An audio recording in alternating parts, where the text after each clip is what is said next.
안녕하세요. 저는 곧 내년이면 40대 중반을 바라보는 평범한 남자입니다. 힘들었던 시간들을 다른 분들의 사연들을 보며 울고 웃곤 했는데 오늘은 저의 이야기를 한번 해드려 볼까 합니다. 글에 재주는 없지만 지금에서야 이렇게 글로 저의 긴 이야기를 써 내려갈 수 있네요. 저는 남들이 말하는 지극한 모태솔로라고 하죠. 모쏠이었습니다. 경상도 마산에서도 아주 끝자락에 있는 동네에 태어난 저는 지금의 자리에 오기까지 참 많은 노력을 했네요. 전교에서 1, 2등을 놓치지 않고 꼭 서울로 상경하리라는 마음을 먹고 그렇게 열심히 살아온 결과 수능날 거의 만점을 받았고 그렇게 꿈에 그리던 법대에 입학을 하게 되었어요. 대학교 입학날 저희 부모님이 정말 많이 우셨습니다. 그렇게 시골 촌놈이었던 저는 서울에 상경하게 되었고 그렇게 저의 대학 시절이 시작되었죠. 대학 시절은 생각보다 더 재밌는 일이 참 많았어요. 모르는 것들을 알게 되고 또 새로운 친구들을 사귀어 저는 그렇게 열심히 대학 생활도 하고 군 생활도 했죠. 그러다 제 오랜 꿈이었던 변호사 시험을 보게 되었고 그렇게 합격을 했습니다. 오랫동안 제 뒷바라지를 해주시던 부모님께 드디어 효도를 하는 날이 왔다고 생각했었습니다. 제가 처음 변호사 사무실로 출근하던 날 저희 어머님께서는 동네 백화점에 가서 가장 좋은 양복을 하나 맞춰 저에게 선물하셨답니다. 어머님, 아버님 쓰는 거에는 매일 돈 아까워하시면서 제 학비며 제가 변호사가 되기까지 70대가 넘은 연세신데도 불구하고 늘 열심히 일을 하셨죠. 어떻게든 빨리 돈을 모아서 집을 사서 부모님을 모시고자 그렇게 밤낮 없이 열심히 일을 했던 기억이 나네요. 그러다 보니 여자친구를 사귀는 법도 잊어버릴 정도로 살았는데요. 어느 날 저희 사무실 선배 변호사가 저에게 물어오더군요. 김변, 이번에 소개팅 한번 안 할래? 김변 맨날 일만 해서 결혼 못할 것 같아. 좀 연애 좀 해. 아, 제가 소개팅 이런 거 한 번도 안 해봐서요. 에이, 그럼 한번 해봐. 우리 와이프 친구인데 김변보다 2살 정도 나이가 많지만 괜찮은 사람이야. 또 우리끼리만 알지만 거기 집이 엄청 건물 땅 부자라고 하더라고. 그렇게 선배 변호사 권유에 저는 난생 처음 소개팅을 하게 되었어요. 재판에 나갈 때보다 더 떨리는 마음으로 호텔 커피숍에 앉아서 기다리는데 저는 그때 이렇게 호텔에서 먹는 커피가 비싼 줄 처음 알았네요. 약속 시간이 지난 몇 분 후에 어떤 단발머리의 여성분이 저에게 말을 물어오더라고요. 김민호 변호사님 맞으시죠? 네. 안녕하세요. 제가 김민호입니다. 안녕하세요. 이세연이에요. 오래 기다리셨어요? 아닙니다. 그렇게 제 첫 소개팅은 땀을 범벅이 되었지만 처음 만난 세연 씨는 참 잘 웃고 따뜻한 사람이더라고요. 저에게 과분할 정도로 정말 좋은 사람이라는 생각이 들더군요. 그렇게 일주일에 몇 번씩 만나니 나중에 세연 씨가 저에게 묻더군요. 변호사님, 저 어때요? 라고요. 너무 놀라 저도 모르게 좋습니다. 라는 대답과 함께 우리는 그렇게 사귀게 되었고 정말 서로 열렬하게 사랑해 결혼까지 꼴이나게 되었습니다.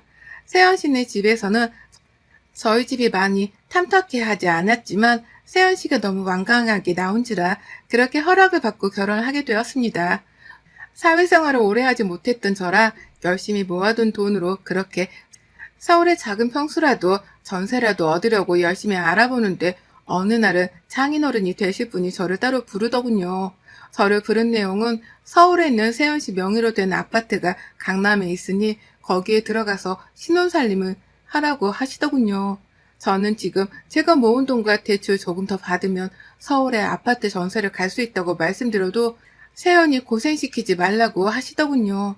당연히 마음이 좋지 못했지만 제 자존심보다는 세연 씨가 조금 더 편안하게 살기를 바랬기 때문에 장인어른께 많은 돈은 아니지만 그럼 이 돈이라도 받아달라고 말씀드렸습니다. 그렇게 제가 모은 돈 전부를 드리고 강남에 있는 아파트에서 우리는 신혼살림을 시작하기로 했어요.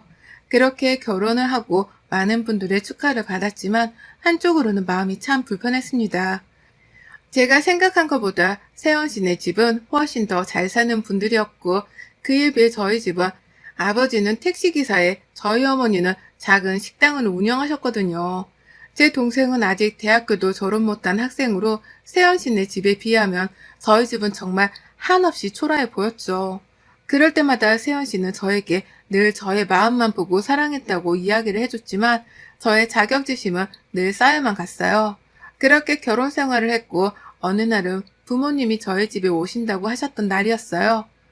여보, 오늘 어머니랑 아버지가 서울에 올라오신다고 하는데 내가 좀 늦게 끝날 것 같아. 터미널로 마중 나갈 수 있어요? 물어보니 흔쾌히 다녀온다고 하더라고요. 빠르게 일을 마치고 집으로 돌아왔고 와이프는 주방에서 허둥지둥 대고 있고 어머니 아버지는 그런 세연 씨를 못마땅한 듯 쳐다보고 있더라고요. 무슨 일인지 연유를 물으니 와이프가 요리를 하다가 차 시간보다 조금 늦게 왔는데 그 일로 어머니 아버지가 많이 언짢으셨다고 해요. 자기를 무시하는 건 아니냐고 하실 정도로 와이프한테 이야기했다고 하는데 제가 그래서 자초지종을 설명하고 그렇게 넘어갔죠. 그렇게 밤늦게 와이프에게 저도 모르게 조금 화를 내고 말았어요. 여보, 내가 그렇게 부탁했는데 좀 시간 좀 잘 맞춰서 가지 그랬어요? 어머니, 아버지가 마음이 많이 그러셨을 것 같아요. 라고요. 와이프는 미안해요, 여보. 내가 열심히 한다고 했는데 시간을 못 보고 요리하느라 그랬어요. 화 풀어요. 제가 어머님, 아버님에게도 따로 말씀드릴게요. 하더군요. 그렇게 그 일이 넘어가고 그 다음날 와이프가 어머니, 아버지에게 많이 미안했는지 백화점에 가서 쇼핑도 해드리고 용돈도 넉넉하게 드려 버스 타시는 곳까지 잘 모셔다 드렸다고 하더군요. 그래도 고마운 마음이 들더라고요. 그렇게 처음 맞는 설날이 되었고 바쁜 와중이지만 처음 설날이라 와이프랑 이것저것 좋은 것들을 싸들고 내려갔어요. 결혼하고 처음 가는 고향이라 설레기도 했고 오랜만에 고향 친구들을 만날 걸 생각하니 기분도 좋더라고요. 오랜만에 내려간 고향에서는 여러 친척분들이 모여 계셨고 친구들 또한 다 같이 모여 재밌는 시간을 보냈답니다. 그렇게 명절 당일에 밥을 먹고 와이프 친정으로 올라가려는데 갑자기 저희 어머니가 급제를 해서 움직일 수 없다고 하시는 거예요. 아픈 어머니를 두고 차마 갈 수가 없어 어머니에게 양해를 구하고 그 다음날 가는 걸로 이야기를 했죠. 그렇게 그 다음날 서울로 올라가 와이프 친정으로 찾아뵈니 장인어른이 잔뜩 화가 나 있더라고요. 처음 명절인데 그래도 얼굴은 비춰야 하는 게 아니냐고요. 저는 어머니가 아파서 차마 올라올 수 없었다 이야기를 하고 그렇게 똥 씹은 표정으로 밥도 먹는 둥 마는 둥 하다 집으로 왔어요. 근데 와이프에게 자꾸만 화가 나더라고요. 저도 모르게 장인어른은 왜 나를 못 잡아먹어서 난리이신 거냐고 내가 우리 집이 돈도 없고 백도 없어서 무시하는 거냐고 소리를 벌컥 냈죠. 그때부터였을까요? 와이프가 어느 순간부터 잠을 잘 자지도 잘 먹지도 못하더군요. 저는 다이어트를 늘 하는 사람이라 그런 거보다 했죠. 하지만 어느 날은 그런 와이프가 꼴보기가 싫더라고요. 마음은 안 그러는데 자꾸만 와이프를 보면 저도 모르게 다른 여자들과 비교하게 되고 연애 때 그렇게 예뻐 보였던 얼굴이 지금은 예뻐 보이지가 않는 거예요. 저는 그렇게 마음이 많이 돌아섰고 어느 날부터는 집에 들어가기가 싫더군요. 회사가 끝나면 친구들을 만나 끝까지 술을 마시다 집에 가기도 하고 또 어느 날은 혼자서 호텔에서 자고 그렇게 지낸 지 석 달 정도가 되니 와이프가 무슨 일 있냐고 되묻더군요. 그냥 그런 말을 대꾸조차 하고 싶지 않아 아무 일 없다고 신경 쓰지 말라고 했어요. 그러나 어느 날 어머니가 아무 말도 없이 서울에 올라오셨다고 하시네요. 제가 재판이 있어 갈 수 없어 와이프에게 부탁하고 집으로 가니 저희 어머니께서 와이프에게 노발대발 하고 있더라고요. 어머니 무슨 일이세요? 아니 요망한 게 자꾸만 내가 못 먹는 음식을 가져다 주는데 지금 무시해서 이러는 거냐? 상에 있는 음식을 엎으면서 막 소리를 고래고래 지르시더라고요.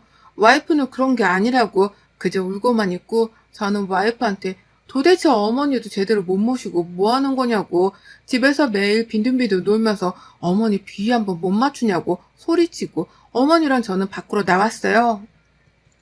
그렇게 어머니 비위도 맞춰드리고 백화점 가서 쇼핑도 함께 해드리고 집에 왔더니 와이프가 아까 어머니가 엎었던 음식들을 다 닦고 치우고 있더라고요. 꼴도 보기 싫어 바로 씻고 방에 누워 잠을 청하고 있었죠. 갑자기 와이프가 들어오더니 어머니가 저를 싫어하시는 것 같아요. 제가 잘해드리려고 해도 제가 못마땅하신 것 같아요. 라고 하는데 저도 모르게 너무 화가 나서 와이프를 콱 하고 밀쳤어요. 무슨 소리를 하는 거냐. 도대체 우리 어머니가 너를 왜 싫어하겠냐? 네가 싹싹하지도 못하고 매일 실수만 하니 너를 싫어하는 거 아니겠냐. 결혼을 했으면 결혼한 도리를 해야 하면서 집에서는 하루 종일 뭐 하고 있냐. 그럴 거면 나가서 일을 해라. 소리를 고래고래 질렀죠. 와이프는 상처받은 얼굴로 저를 쳐다보았지만 저는 아랑곳하지 않고 이야기했어요. 와이프의 순수함과 착한 마음씨에 결혼했는데 이제는 그런 것도 보이지가 않더군요. 그러나 다시 명절이 되고 와이프와 어쩔 수 없이 다시 고향으로 내려갔어요. 기다리시는 부모님을 실망시키기가 싫어 내려갔습니다. 그렇게 또 명절 당일이 되고 올라가려는데 어머니가 이번에는 머리가 아파서 도저히 일어나기가 어렵다고 하시더군요. 저는 또 그 길로 와이프한테 어머니가 아프니 오늘 친정 가기는 어려울 것 같아 내일 가자고 말하니 알겠다고 하더군요. 같이 있기가 불편할 것 같아 어머니랑 아버지를 모시고 외출했다 돌아왔는데 와이프가 침대에 누워 있었습니다. 어머니가 와이프한테 아니 쟤는 도대체 왜 잠만 잔대냐 빨리 일어나서 저녁하라고 해라 라고 하시길래 와이프를 깨웠죠. 아무리 깨워도 일어나지 않길래 이상해서 머리를 만졌는데 머리가 불덩이 같더군요. 여보 왜 그래 여보. 계속 소리를 지르는데도 일어나지 못해 그대로 근처 가까운 병원으로 달려가니 병원에서 영양실조에 과로로 쓰러진 것 같다고 하더군요. 요즘 영양실조가 많이 없는데 왜 그러나 싶었죠. 그렇게 와이프는 정신을 좀 차렸고 병원에서는 초음파상에 이상 소견이 보이는 것 같아 큰 병원으로 가보라고 하더군요. 올라가자마자 큰 병원에서 검사를 하니 와이프가 유방암이라고 하네요. 그 자리에서 얼마나 펑펑 울었던지 정말 그날은 지금도 제 인생에서 잊지 못할 날이 아니었나 싶을 정도로 정말 많이 울었습니다.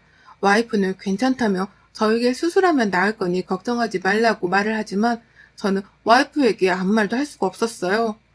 수술 날짜를 잡고 집에 와서 와이프의 짐을 싸고 병원으로 다시 가서 저도 잠을 청하려는데 와이프 핸드폰에 문자 소리가 들리더군요.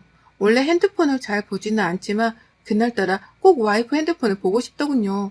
그 핸드폰을 보고 난 뒤 저는 그 자리에 서서 아무 말도 할 수가 없었습니다. 그 문자의 주인공은 바로 저희 어머니였기 때문이죠. 근데 그 내용은 내가 아는 우리 어머니가 맞나 싶을 정도였어요. 와이프에게 네가 그렇게 약해서 우리 아들 앞길 망치지 말라고 얘기도 못 갖는 몸이 어디서 자꾸 주제넘게 아들을 넘보냐. 그럴 거면 위자료 왕창 주고 이혼해줘라. 이런 내용이었던 것 같아요. 바로 어머니께 전화해서 물어볼 수가 없어 우선 그 문자를 캡처해서 제 핸드폰으로 보내놨어요. 그렇게 와이프 핸드폰에 있는 어머니 문자를 보니 그야말로 가관이더군요. 욕만 쓰지 않았지 와이프한테 저랑 헤어지라는 내용이 가득했어요. 너만 없었으면 더 좋은 와이프 만나서 행복했을 거다. 네가 놔줘라. 우리가 하면 돼를 끊으려고 하냐. 이 말부터 시작해서 별 말들을 다 하셨더라고요. 저는 지금까지 저희 어머니 아버지를 올곧은 분들이라 생각하며 그렇게 살았습니다. 누구에게 싫은 소리 못하시는 분들로 평생을 살았다고 생각했지만 와이프 문자 속에 있는 저희 어머니는 제가 지금까지 알고 있던 어머니와는 다르더군요. 와이프가 얘기 문제로 정말 많이 스트레스를 받아 했는데 저는 천천히 갖자고 말했고 와이프는 늘 아이가 생기지 않나 스트레스를 받아 했었죠. 그러다 제가 밖으로 나돌기 시작했고 와이프는 그런 저의 마음을 알면서도 기다려 주었더라고요. 하염없이 잠자는 와이프를 보니 내가 도대체 무슨 생각을 한 건지 알 수가 없었어요. 그런 저는 어머니에게 찾아갔고 어머니는 그런 문자 보낸 적 없다고 끝까지 잡아떼더라고요. 저는 소리를 질렀죠. 어떻게 이렇게까지 행동하실 수 있냐고요. 저 변호사라는 직업 빼고 아무것도 가진 게 없다고요. 지금 집도 와이프가 자기 집인데도 불구하고 제가 자존심 상할까봐 제 명의로 바꿔주고 충분한 돈이 있음에도 제 자존심 때문에 제가 주는 돈으로만 사는 사람인데 어떻게 이러실 수가 있냐고요. 집안에 있는 보이는 것들은 다 던졌어요. 무슨 정신으로 그랬는지 정말 어머니도 많이 놀랐었겠죠. 우는 어머니를 뒤로하고 저는 서울로 돌아와서 와이프에게 물었어요. 우리 엄마가 힘들게 하진 않냐고 물으니 와이프는 그런 거 없다고 잘해주신다고 웃으며 이야기하더군요. 울면서 말했어요. 왜 이렇게까지 거짓말을 하냐고요. 다 알고 있는데 왜 나를 이렇게까지 비참하게 만드냐고요. 와이프는 그제서야 어머님이 자기를 싫어하는지 처음부터 알고 있었대요. 자기가 아무리 잘해도 어머님은 나를 평생 좋아하시지 않을 거라 생각해서 이것도 자기 몫이라고 생각했다고요. 그날 병원에 실려간 이유도 어머니가 일부러 커튼을 떼어놓고 와이프 보고 하게 시키니 하루 종일 밥도 못 먹고 그 무거운 커튼을 다 떼서 청소를 하다가 병이 났더라고요. 저한테는 한마디도 없었고요. 이뿐만이 아니라 매번 명절 때마다 친정에 가지 못하게 하려고 아픈 척 연기를 하셨더라고요. 제가 지금까지 사랑한 분이 맞는지 저는 도저히 믿을 수가 없었어요. 그렇게 와이프는 수술하고 퇴원을 해서 회복을 하고 있는 상태입니다. 저는 하나둘씩 정리를 하고 있는 상태이고요. 저와 결혼으로 어머니는 장인어른한테 가게를 한 채 말씀하셨더라고요.